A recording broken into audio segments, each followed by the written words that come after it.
Good afternoon, ladies and gentlemen, and welcome to another exciting Propagandacast with me, your host, Embroiled, Master of Propaganda, Hero of the Reich, Defender of the Fatherland, here to deliver to us and here's more wondrous propaganda straight from the archives of the Propaganda Ministry, where midgets work. No, they don't. We don't want them there.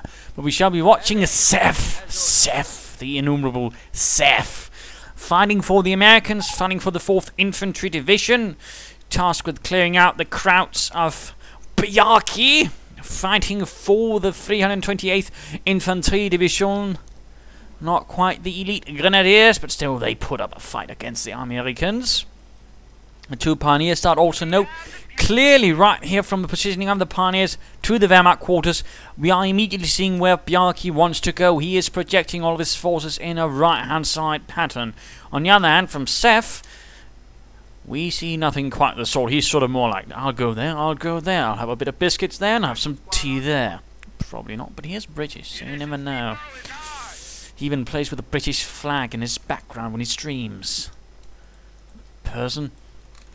Bjarkey, though, stands up with full grenades, and now we're actually seeing a bit of a shift there from Bjarkey towards the left. But still, I mean, munitions, interesting start. Going for both medium munitions. He's in fact ignoring the fuel. So clearly he's planning something involving munitions, and it's not a surprise party for Seph, unless that involves mines, grenades, and other stuff, in which case one has to wonder what part of Denmark he comes from, because Bjarkey is from Denmark, and that is not how you usually throw surprise parties in Denmark. At least not where I come from. Going for the point there, and interesting enough, Bjarkey's actually not going for the fuel right there. Just going for the munitions, and he's quickly getting stopped right there by Seph's rifleman. Instead, we do see a further focus up here. The Volksgrenadiers, though, I think it could be moving about a bit. They seem to be doing considerably not much, when they could perhaps be shifting towards here. And in fact, they end up leaving the pioneers right over here. In fact, Bjarkey's only fuel point is also considerably unguarded. That is pretty much begging an American player to actually harass it. Having one fuel point and not having it guarded. He might as well wave a big flag saying, "Harass me, Seph. Harass me, you British luggard." But we are seeing the rifleman. Oh, god damn it. Riflemen are moving in, taking up position. A nice dominating position, by the way, in the house. Able to fire down nicely here on the Volksgrenadiers. Note there are 5 windows, but actually Seph leaves. Seph leaves the safety of the house and actually moves closer to the Volksgrenadier, hoping to get the drop on them. And there we go, he actually drops one, and that looks to be the squad leader, in fact. Quickly dropping the combat efficiency of the Volksgrenadier squad, and quickly moves in to sort out a few more Volksgrenadiers, killing the krauts, burning their houses. Well, not quite that, but pretty close. At the same time, there we go, we are in fact seeing the harassment as predicted against Bjarkey's only fuel point. I mean, it is absolutely amazing that he has not put in a greater effort to protect that one, in particular considering all the munitions he went for. And now there we go, the point is rendered neutral, and the riflemen, just in case, move apart, just in case some sort of sneaky MG42 decided to move in. And Heinz feels a bit silly. I was told there were Americans here. I only see straws of corn and some logs. And I smell Helmut. Helmut, you need a bath. We are seeing the rifle moving in there, and they're going to get right past the MG42. And there we go, another setback for Bjarkey and the 328th. This is pretty much one of the worst Wehrmacht starts I have seen in quite a bit of while. He's barely got any territory. He's getting pressed on all sides. He's barely got any fuel in, and the only thing he's actually getting in is munitions, and that's not even going to be considering much, considering all the things that Seph is getting. But he is reinforcing, he is getting ready, and there we go, going for the other fuel point, the only one he might have a chance of holding at this current stage.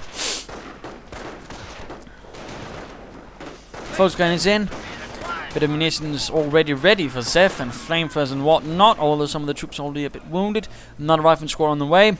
Of course, one of the things Seph could do with all the munitions he has currently is actually lay down some mines. That would be a considerable nasty thing to do, and would definitely make it much more difficult for Bjarkey to actually make any advances. And there we go, in fact, mine down there, but more mines, I would say as many mines as possible. Because obviously Bjarkey is going to try and push back, and the harder and the more costly it's going to be for him, the better.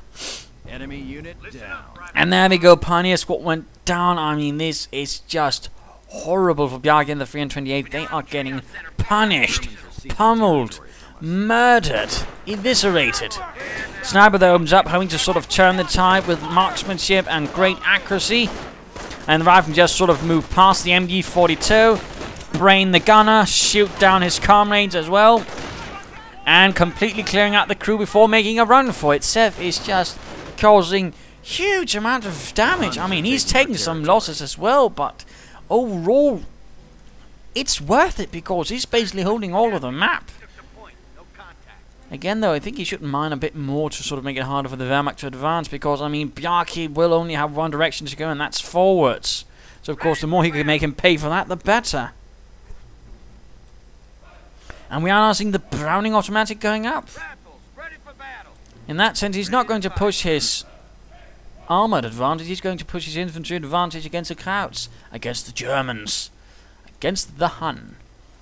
Bjarkey actually laying down some mines, figuring at least he's going to try and do something nasty, give the Americans a bit of surprise. Although not very subtle, holding a minesweeper over it as well, Fritz. And there we go, the Volkswagen's rather gingerly turret ground, already detonated by others, and thankfully find no mines. Bunker going up, the Widerstand Neste. With Zephyrus instant concrete mix bunker going up.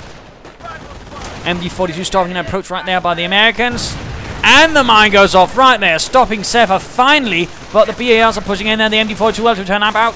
The Volkswagens are desperately, heroically fighting against the Americans, even killing some of them. And the MD-42 stops a bit, and they've got the riflemen actually running away from the Volkswagens, despite the Volkswagens being in a condition best described by most physicians as being terrible. Munitions, though, being once more secured, the riflemen are pushing in there. Seph is definitely not playing it casually or passively. Trias center is up. Supply going up, and that's the spirit. You could do the medic station, I suppose. And that there is definitely going to become a medic bank. I certainly couldn't imagine what it otherwise could be. Mines, mines, mines, more mines. It does seem to be spending munitions for that, is sort of strange, right? I'm not seeing a lot of mines. Brauchte Minen! There you go, the Volkswagens moving in. Riflemen going to flank them. There's a sniper as well. Flamethrowers pushing in. Going to burn some Krauts. Torch their Lederhosen.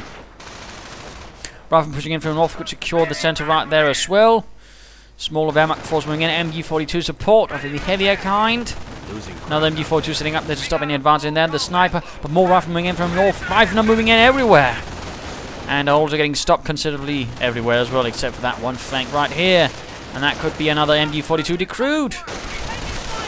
No, the MG-42. Ooh, defensive up. Bjarkey is reinforcing. Though he's actually getting killed at a faster pace than he can reinforce. And then we've got, oh, Volkswagen squad down. A full breach of the front line. The center is collapsing for Bjarkey, although Seph could lose an engineer squad, and it goes down. Leaning behind the flamethrower, sticking out at a rather awkward angle. Riflemen are getting gunned down in the road. They are getting turned into something.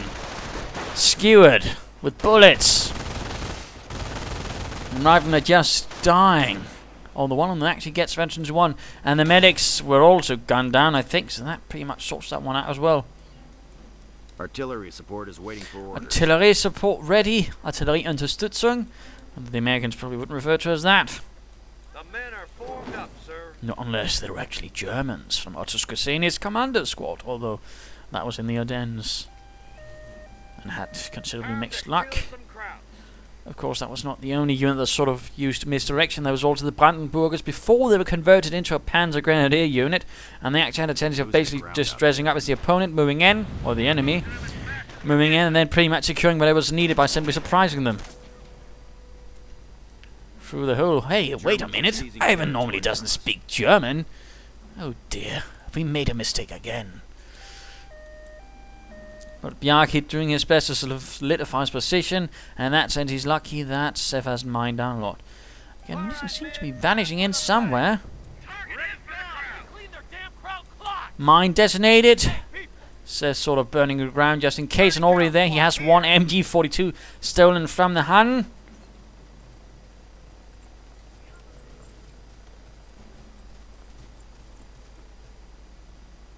Setting up, awaiting some Germans to move into their trap. Fiendishly set, or never mind, just firing away at a bunker. Because as we all know, the MG42 can deal with bunkers. Mine going there, nice spot, and nice spot there, nice mining by Bjarkey. In fact, let's go look at Bjarkey, the Wonder Dane. Or probably not, that might actually be Armstrong, who's also Danish. In fact, there's actually quite a high number of Danes that are sort of playing at the higher levels of Company of Heroes. Fun fact. Great, more old parts for the Soviet attack. Listen up.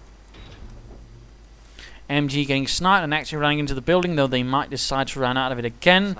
Snipers having a tendency of being bad for your health. Most physicians would agree on that, in fact. 9 out of 10 would. The last person is in fact working for the enemy and thus of course does not agree.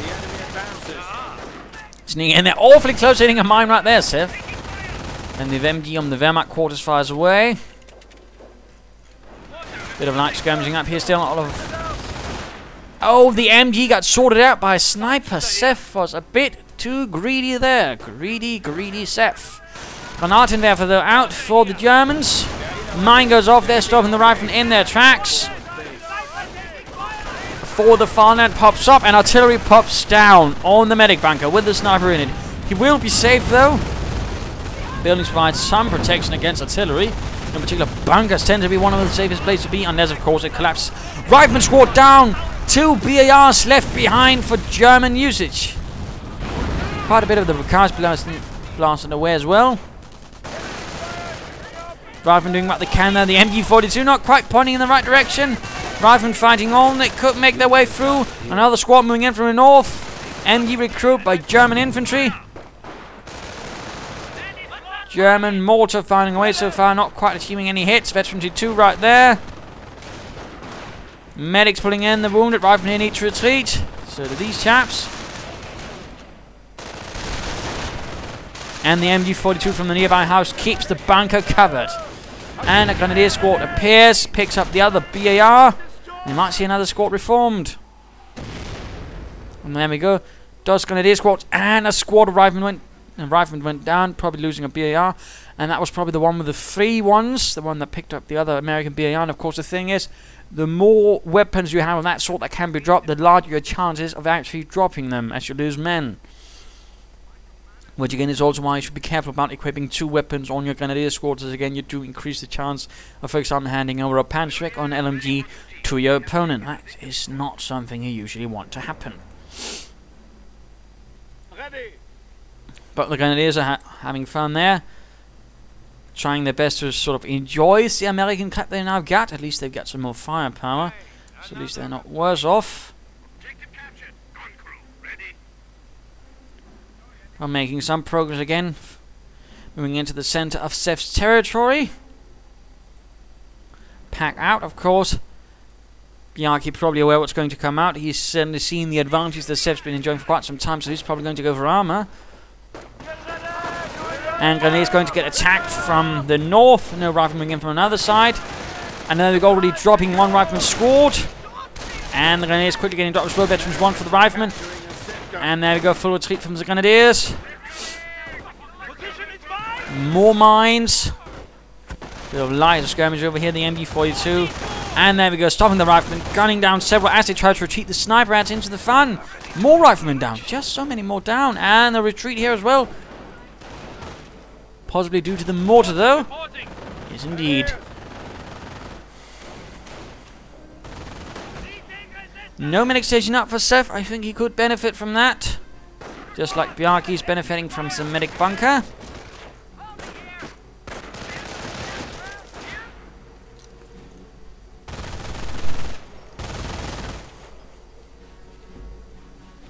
quite a bit of pressuring going on, but Seph is losing steam. He had a very aggressive early game, but sadly he was never able to follow up with something that could make it harder for Bjarkey to advance on early armoured advantage. Instead he went for the VARs, which gave him a more temporary one, and sadly some things just didn't quite work out for him, thus giving Bjarkey the time to make a decent comeback. It was damn well pretty close.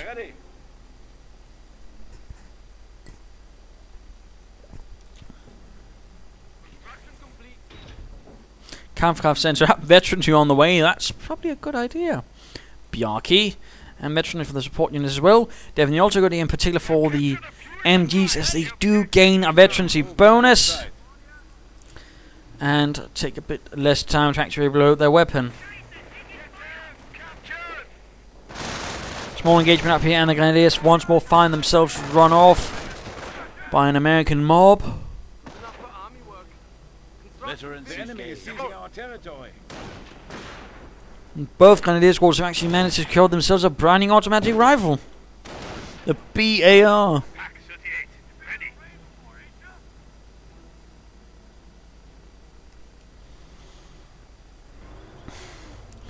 And what is this? Seph has gotten a crocodile, and note his positioning. He's moving up to a faraway corner. He's hoping to probably draw Bjarkey's attention towards here, and then he's basically just going to roll the crocodile in from the other side. And again, why call it the crocodile? Probably because Seppo is copyrighted, since it's actually a lighter brand. I doubt Relic THQ wanted to pay a fortune for that one, so they obviously went for the crocodile, which, as far as I'm aware, it's not copyrighted. They're losing territory.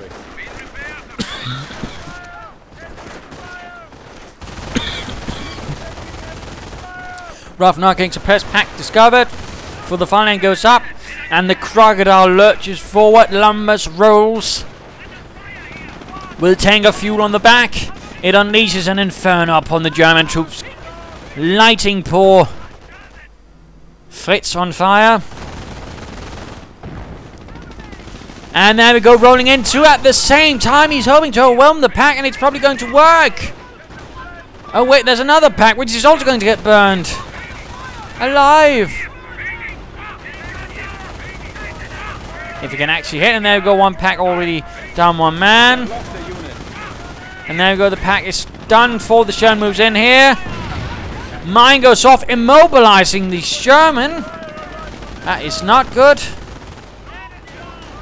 Veterans you won though. The pack though needs to get burned up first. And Volkskriegs are moving in. They're probably going to Panzerfaust it.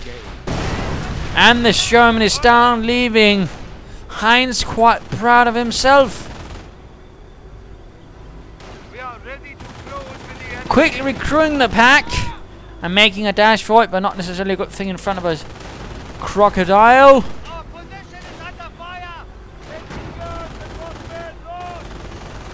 Oh, under enemy fire. Volkssquad is down. More men getting toasted. The pack here has also been recruited by pioneers. In this case, a bit of a desperate maneuver by Bjarkey. Heavy MG.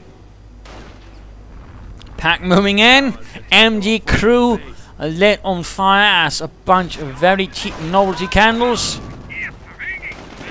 Folks goes moving in for the final line up. Crocodile tries to burn them. We're probably going to see a Panzerfaust.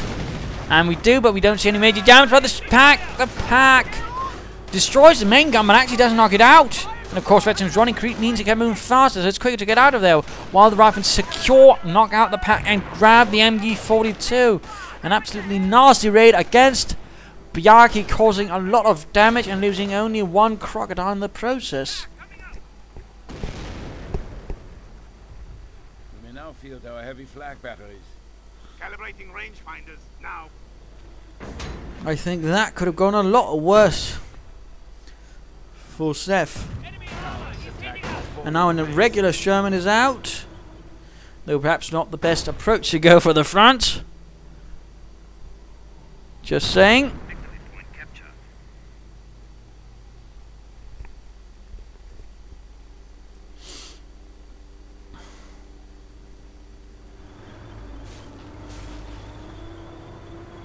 Sherman will need a few repairs.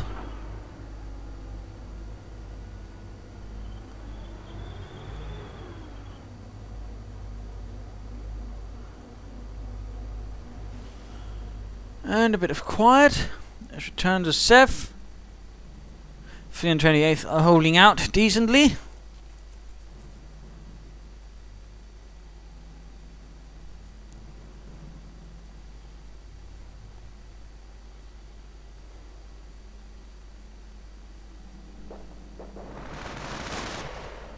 Moving in from the north towards the center.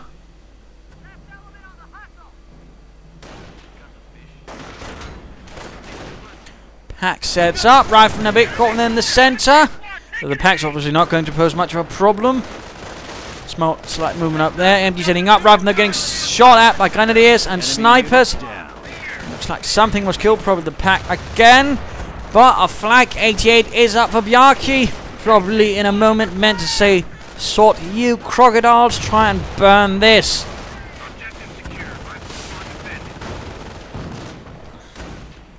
Not sure why Seph decided to recruit that pack. That was quickly overwhelmed by the Volksgunners, causing an overall net loss.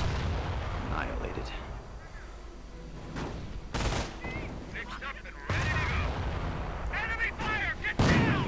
Mortar rounds going in on the MG crew.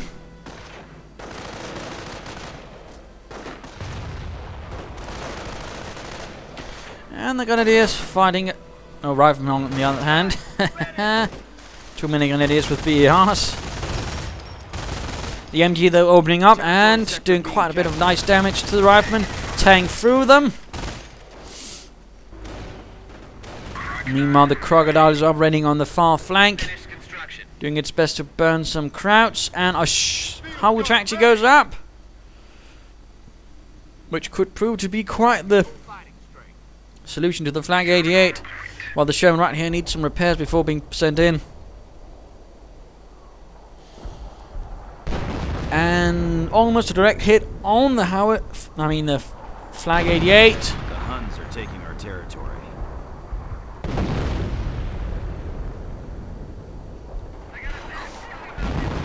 Probably on lend from a Luftwaffe unit. Most regular infantry divisions did not have access to them. They were largely reserved for heavier Panzer divisions.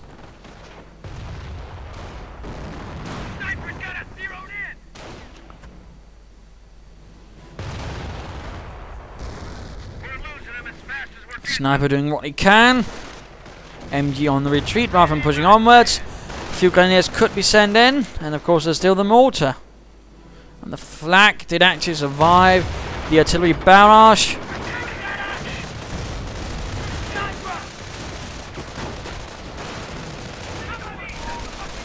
Right here though, the riflemen run into a considerable amount of trouble.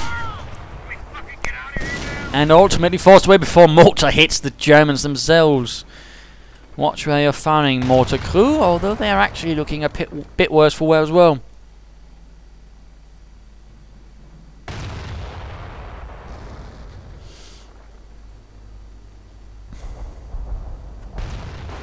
And more artillery being directed, probably against again the Flak again.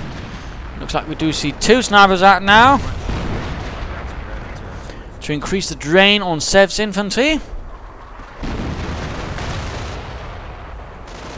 And veterans free on Bjarkey's infantry.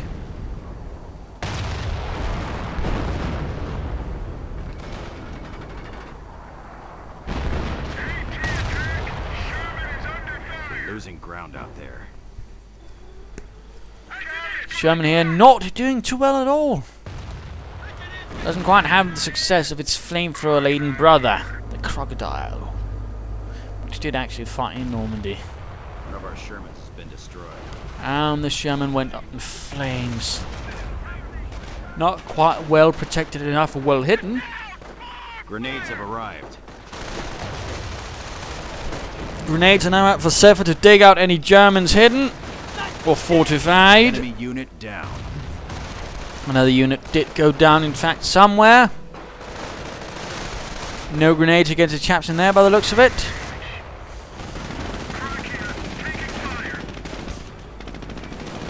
Crocodile suffering immensely under flak fire.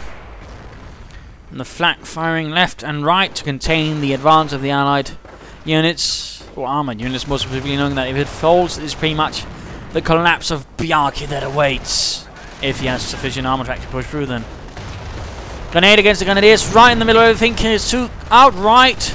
But there is carnage, there's Americans everywhere, there's MGs, there's, oh my goodness, so much. It is quite chaotic to actually try and keep track of everything at the moment.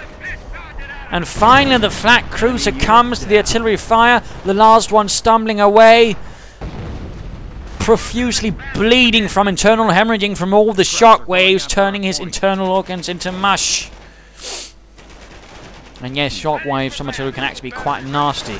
That usually tends to be what kills.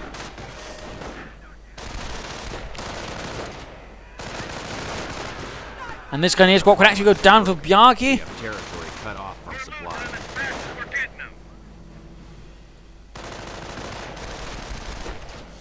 And 35 kills on one, sniper farm on the other. Doing what they can against the rifleman. Flak firing away, although recrew this time.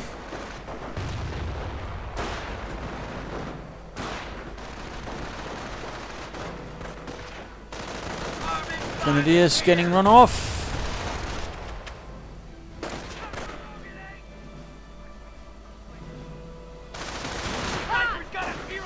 The snipers continue to do quite a good work against Seph's infantry.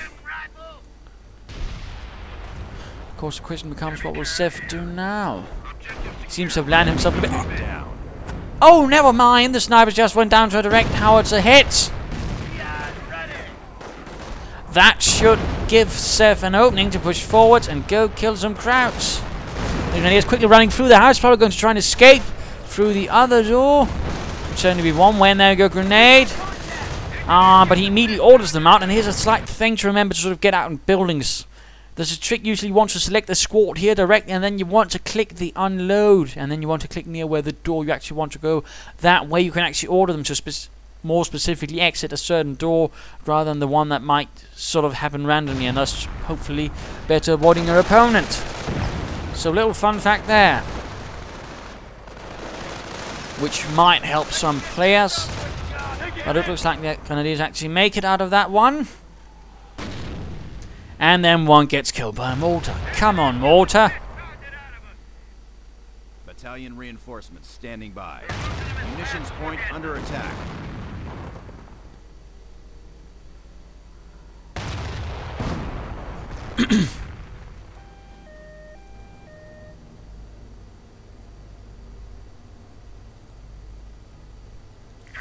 And the crocodile's going to repair. There's going to be another on the way. So clearly, Seph's got some plans for the crocodiles. This is pretty rare.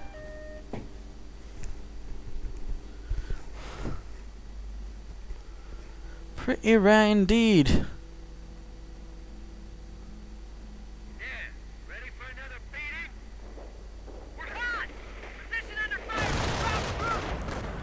And it is pushed off from the right hand side.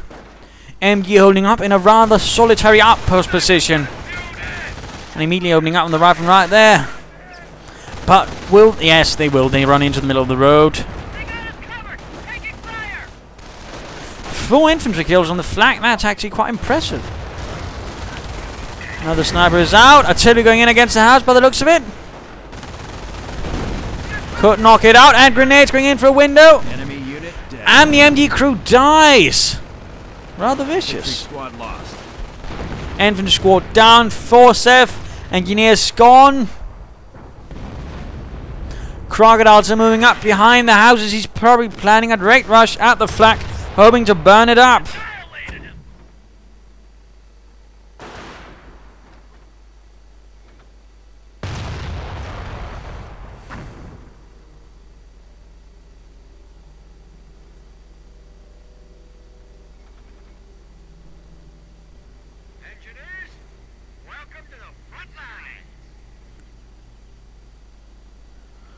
Oh well, oh well. Question is, of course, if Seph will actually have the resources to pull it off. His Sherman has already taken considerable damage, and it's going to be rather nicely timed, otherwise Bjarkey will break him like something easily breakable. But I'm not sure what I should use as the metaphor for that. But definitely been quite the violent fight, been quite chaotic. Lots of confusion. Sherman getting repaired.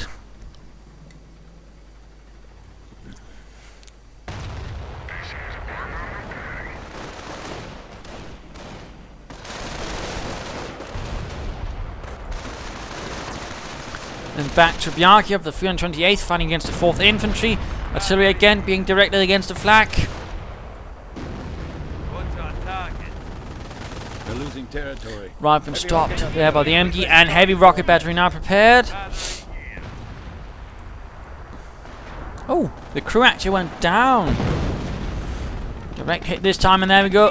Crocodile moving in, having spotted the opportunity. Lighting the outhouse on fire, and pack opening up. Crocodile will probably try and move past that. Americans are capturing a sector. For the final line up, will the second Crocodile move? And this could actually be a bit dangerous for Bjarkey. He's not got his flag up. He's sending Grenadiers in to recruit. But will it be enough? Volksguard is down. Rifleman fighting here. Veteran 2. Another Crocodile ready. Seizing territory from us. Though, of course, the return of the flag is still a problem for Seph. Quite the problem. Plus, of course, there's still the packs. 3 Grenadier squads. And a bit of this and that.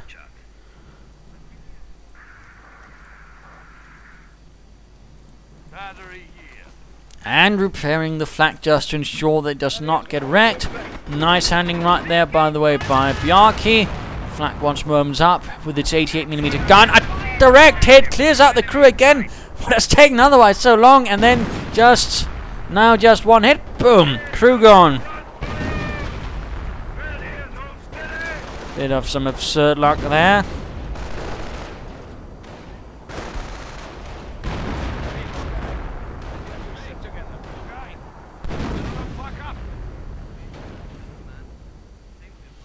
And a bit of quiet. The enemy has 300 points. Veteran 2 on the howitzer. Of course, Seph needs to be careful. His opponent has gone defensive. He knows that. And of course, he also knows that means there's going to be a chance of a rocket barrage called in if he's not careful.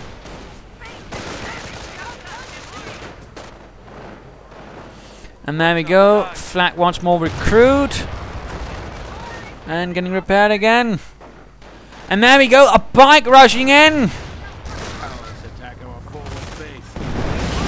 And there we go. Heavy rocket barrage sorts out the howitzer, getting vengeance for all the ones slain by the high explosive rounds sent in. Field repairs complete. Recon reporting unit destroyed. And looks like something went down to the bike. Of course, question becomes, what will Seph do now? I mean, yes, Seph and Bjarkey going straight for the 4th tier. The Panzer command awaits him. More sniper fire, ending the lives of a few Americans. They shall not be returning home, walking on their own.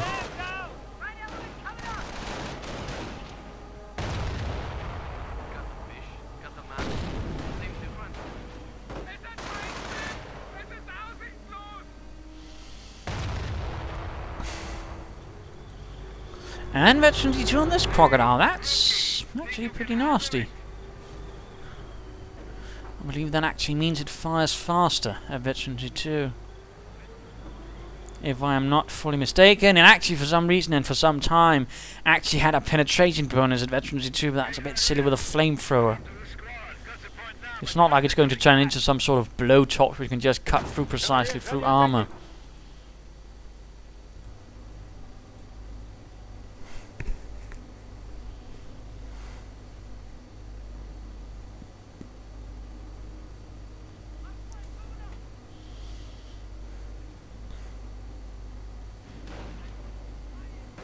Attention, the enemy advances. And still a bit of quiet again, going for the victory points. Though quickly run off by the solid forces of Bjarkey. And a push going up there, pack, Grenadiers, snipers. And we're seeing more Crocodiles, and he might be getting another one. I mean, now Seph actually needs to be careful. He must also be suspecting there might be some sort of armor being turned against him as well. And just, you know, focusing squarely on Sherman crocodiles could actually result in him in being very, very vulnerable to any sort of tank. Because here's the thing, Seph will not have any sort of anti-tank weapons if he does do that. And there we go. 3 crocodiles moving in, and one is focusing on the flank is focusing on this one, but this veteran C2 is moving in, and that's going to sort out the flank pretty quickly. And a 4th one again right there. I think Seph is definitely making a considerable mistake. But getting burned alive. Bunker getting burned. Pack getting burned. Everything's getting burned. We're not talking sunburn burned. We're talking burned to a crisp. Grenadiers getting burned. The bike is gone. The bikers were cooked. The Fulls Grenadiers will soon be something else entirely, with fries to go.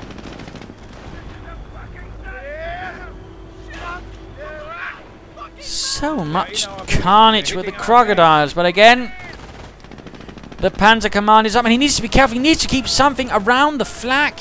He must know that it's still not destroyed, and if he gets recruited, he's going to have a huge problem in his hands. Oh dear, and there we go. The Volksguards are going to move in. They're going to do it. Quickly running in and recruiting the flak 88. Die Flugzeugabwehrkanone 88. Something burned up right there. But there we go. The flak is ready once more. And mortar's still there. And there's the Panzerkampfwagen on the way from the Panzer Command. And Crocodile's going straight for the flank, hoping to sort it out. But will it be enough? Panzerfaust joining in as well. Grenadiers inside the headquarters were burned alive. And the Sherman failed against the flank. And there we go. Panzerkampfwagen 4 has joined the field.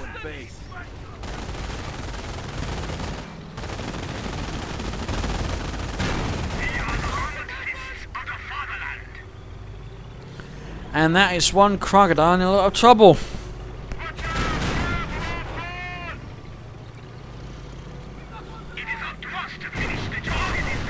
And another crocodile burned up in flames. And apparently he only caught on fire as he died, not before it's like, oh no, I'm on fire. If the Sherman thinks I'm on fire, perhaps it won't. Oh, never mind. I'm not entirely sure what happened there. Perhaps he had some cigarettes and he hadn't forgotten to, put them out. So the lesson there is smoking kills, I suppose.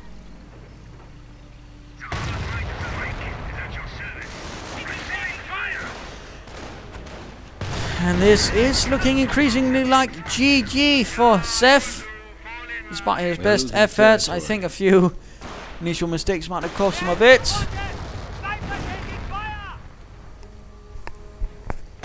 And a bit too many crocodiles and not enough regular Shermans.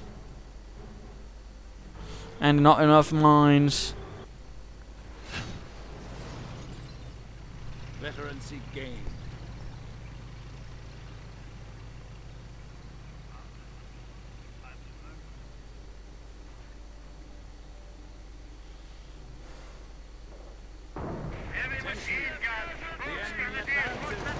And with 2 Panzer IVs out, Bjarkey's moving in with a vengeance.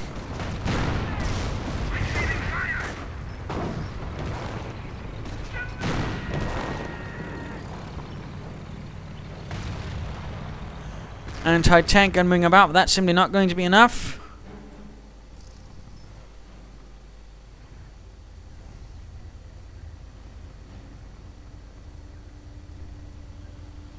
The Panzer's a bit away. Seph, though, is still lingering on. Refuses to give up, at least not yet. The victory points are draining down. Racer is still going in, and looks like a Rifle Squad largely went down, dropping another BAR.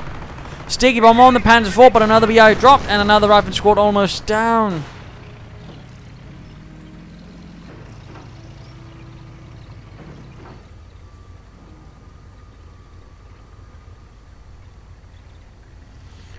And the Volksgunners might get a bit more armament. No, they apparently just seem to ignore it.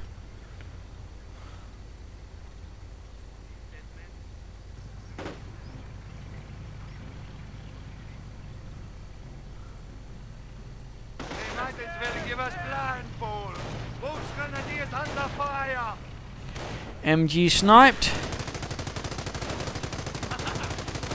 Volksgunners getting suppressed. No, never mind. The snipers take care of that as well.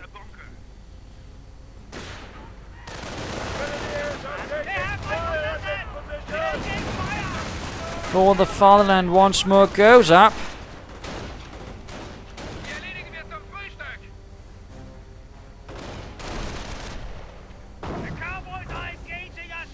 And looks like Bjarkey's actually stealing it.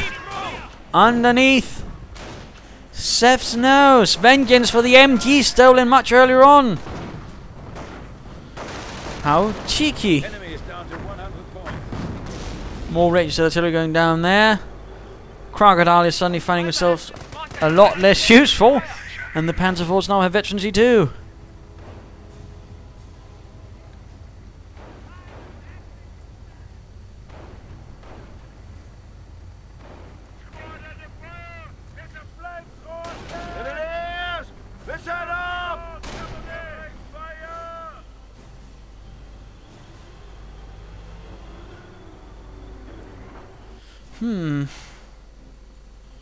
Speeding things up a bit again.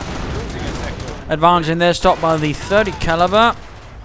Water cooled, by the way. A lot of the older MGs from World War I were water cooled. The enemy has 50 points left. But yeah, let's just speed this up. There we go, one last push, one last off-map combat group. Clearly not enough though. Rangers artillery goes in. Murders all the American infantry in one go. Veterancy free for the Panzers, adding armored skirt. There's no real use for it. And Crocodile reaches veterancy free just as it goes up in flames.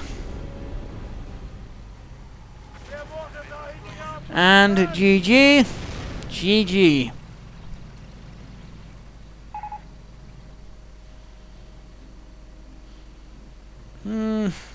Talking. Can't respond to that. Since that will be breaking the NDA. Otherwise I would point out some things. I am sad that Bjarkey does not like Company Heroes 2. That's greatly saddening.